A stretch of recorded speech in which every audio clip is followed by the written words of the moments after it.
Anywhere But Here by Anonymous Creator. Summary: Peter gets hurt in a mission and can't bring himself to duck out of the debriefing afterward. Happy birthday, Skylar! I hope you enjoy listening to this podfic as a gift.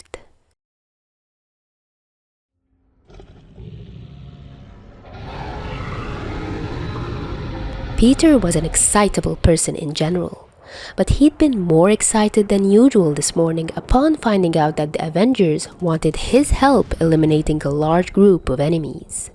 He hadn't wasted any time agreeing to have Happy pick him up, and he couldn't stand still through the excitement while he waited.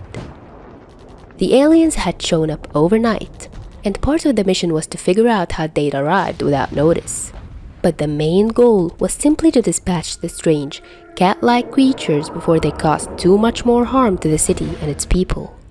If they had a standard communication method, none of the Avengers could figure it out, so peaceful negotiation had been a non-option from the start. They struck painful clawed blows, but they were also pretty weak to most any attack, and it couldn't have been more than an hour before the dozens of creatures all lay dead. Peter thought it seemed a little cruel to leave the fallen bodies lying in the streets, but Tony was insistent that quote-unquote corpse cleanup was below an Avenger's pay grade as he urged them to return to the tower for debriefing.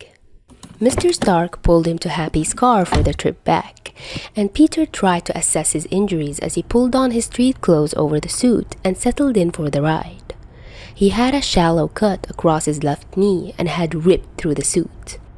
He hoped Mr. Stark wouldn't be upset about having to repair the fabric and electronics, as well as what felt like developing bruises on both of his upper arms and chest. The most painful was a scratch across his back just below his shoulder blades, but he couldn't get a good look at that without a mirror, and it didn't hurt that badly after popping a couple ibuprofen Happy kept in the car, so he decided to save treating that for later. He really didn't want to annoy Tony by delaying the debriefing session while he took care of minor wounds. He could feel blood still sliding down his back and from his knee and shuddered in disgust. He'd never get used to that feeling no matter how many cuts he got in battle. He knew from experience it shouldn't last too much longer. With a healing factor like his, clotting was a much faster process. They hadn't had to drive far from his apartment to get to the battle, and even with the increased traffic, now that citizens feel safe leaving their homes again, it was only a 15-minute trip back to the tower. Peter could have webbed his way there with ease if Mr. Stark hadn't invited him to ride with him. As it was, he leaned back in the seat and tried to will his heart rate down to normal levels until Happy pulled up to the building. There was one conference room they usually used for debriefings on one of the lower floors. Peter had always liked it because it felt like what he imagined an office meeting room was like. Everything was formal but comfortable, and it made him feel like a real adult to be in this room talking strategy with the Avengers. He and Mr. Stark were the last to arrive, and they grabbed the two remaining seats next to each other before Tony called the meeting to order. Debriefings were a pretty simple matter. They were all supposed to discuss what they'd done well and where they could improve individually and as a team, and what they'd learned about the enemy. Sometimes it wasn't very useful, but Peter found that he usually learned a little something in these meetings. Mr. Stark wanted to start off with how the enemies had arrived undetected until they'd caused chaos. Maybe they have an anti-detection measures on their ships? Probably just the FAA slacking off again. Why can't they deal with this instead? Was the ship small? How tiny do they have to be before it's hard to detect them in the dark? Peter knew he should have something to contribute to the discussion, but he felt off his game somehow. He was typically a decent brainstormer, and that was all this part of the meeting was. His mind was in slow motion, which was a little alien to him as someone who could go to school all day, patrol for several hours a night, sleep an average of 5 or 6 hours, and then handle repeating the whole process for days on end with no issue. He realized that the heart rate he'd eventually brought down during the car ride earlier was going right back to where it had been after the fight. It brought a confusing sense of unease, and he wondered which came first, the random anxiety or the heart rate. He was still struggling to come up with anything to add when Tony moved the discussion to the next bullet point. "What about strengths and weaknesses today?" he prompted. Strengths and weaknesses were usually their focus in debriefings. Weaknesses were especially important because they could reflect anything from intra-group fighting to illness. It was surprising how many of the Avengers didn't feel comfortable sitting out a fight while sick, to being in the middle of developing new abilities. Peter remembered being on the receiving end of a weakness rant when his spider sense was newly forming. There wasn't much to say today though. He was sweating way more than he'd expect for just sitting still. Every time he pulled his sleeve up to mop his face dry, it was only a few seconds before it was starting again. He thought he was used to getting sweaty on patrol, but this just felt gross, like being trapped outside for recess in middle school with the sun beating down on him when it was way too hot outside. "I think we're all a little more scratched up than normal. We could have done more to watch each other's backs while we thinned them out." He thought he heard Tony move on to the next topic of discussion, but he wasn't completely sure. He felt like he was listening from underwater while the room revolved around him all of a sudden. He probably shouldn't feel like this. He hadn't hit his head or anything, so maybe he was getting sick? It was kind of sudden though, and he had to admit that worried him a little. It was getting harder and harder to focus on what the others were saying, let alone contribute anything to the conversation himself. It was weird. He knew he cared a lot about this, but he just couldn't right now. He should say something.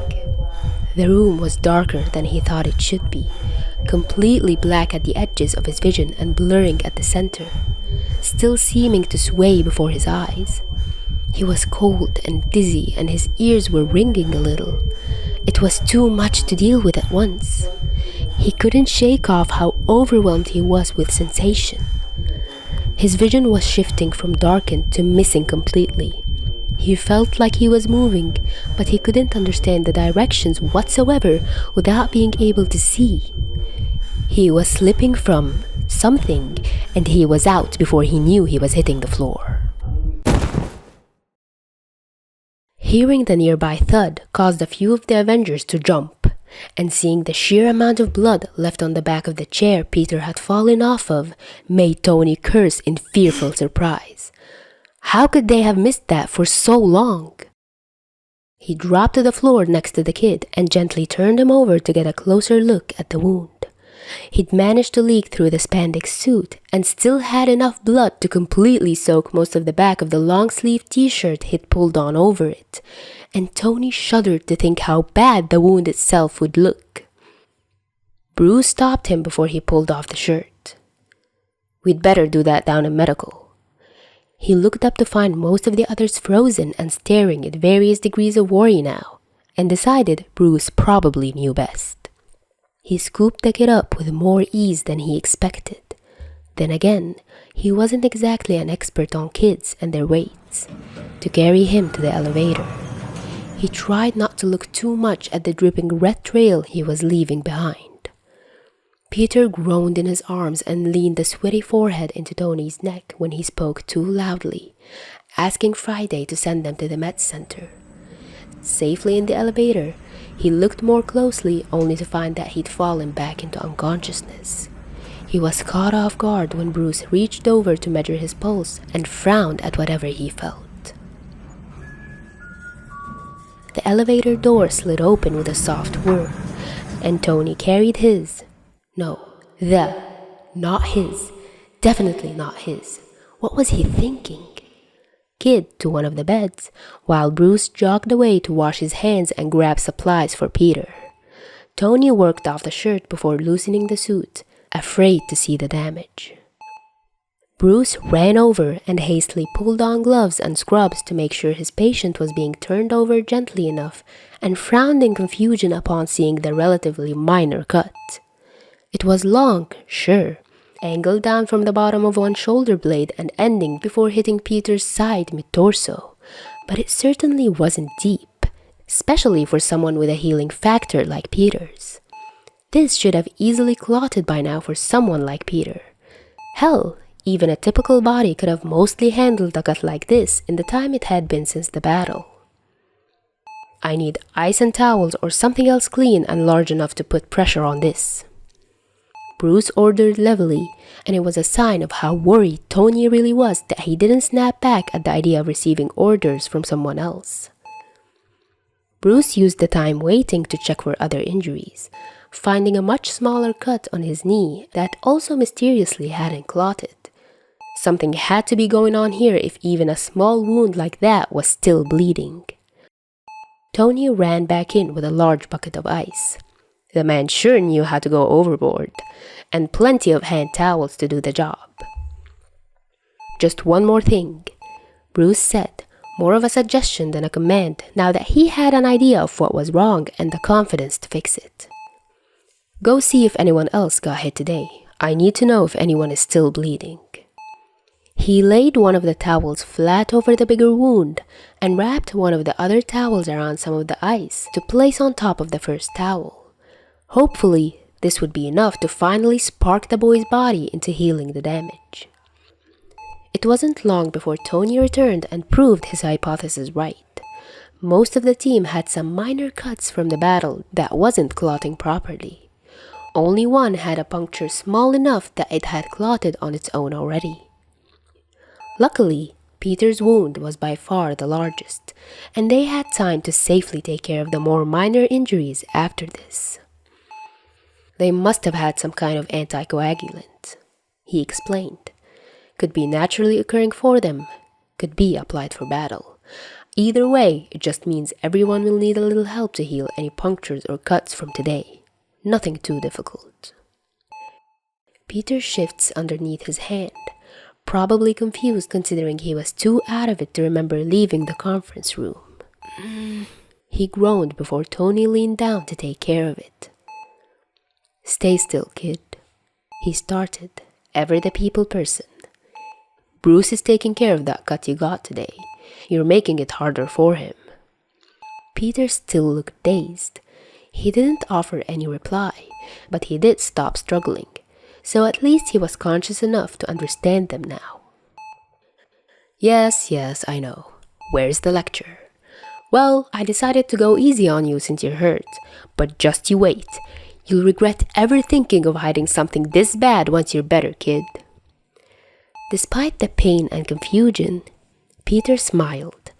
Mr. Stark had never been good at being straightforward when it came to his own emotions. This was the Stark equivalent to an, I love you, but holy fuck, don't scare me like that again.